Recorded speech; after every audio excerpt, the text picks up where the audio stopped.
Madam Chair and committee members, my name is Patty Quinzi, representing the Texas chapter of the American Federation of Teachers, and we're opposed to Senate Bill 9 and SJR 2 because it measures an artificial calculation that would unwisely limit the state's ability to respond to rising needs. Texas already has a pay-as-you-go limit that bars spending beyond the level defined by the controller in the revenue estimate.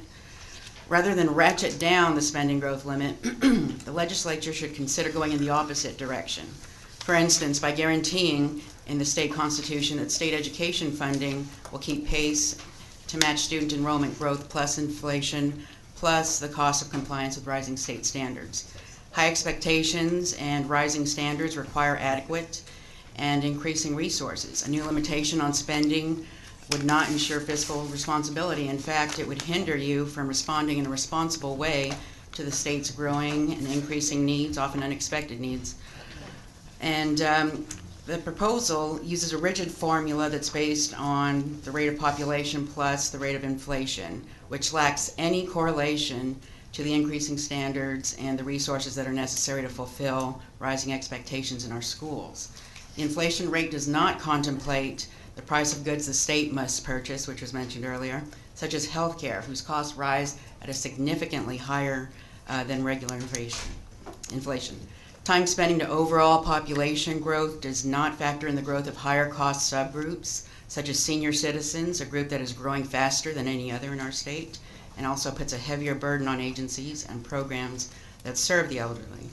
Nor does it factor in the rapid growth of the school-age population. The spending limit based on population growth and inflation in SGR 2 and SB 9 are partially mirrored on legislation that's commonly referred to as the Taxpayers' Bill of Rights, or TABOR. That has been proposed in more than 20 different states and has been rejected everywhere except for Colorado. And even there, the voters have since approved a bipartisan initiative to suspend the law's application. We have a chance to learn from Colorado's mistakes and avoid all the negative effects. And I'll give you some examples of those negative effects. Colorado saw sharp declines in per pupil spending and spending on higher education and in access to prenatal care. Colorado also saw a sharp rise in the number of uninsured children. Pension and reserve funds were raided just to fund basic services. Parents had to hold fundraisers to pay for textbooks that used to be funded by the state.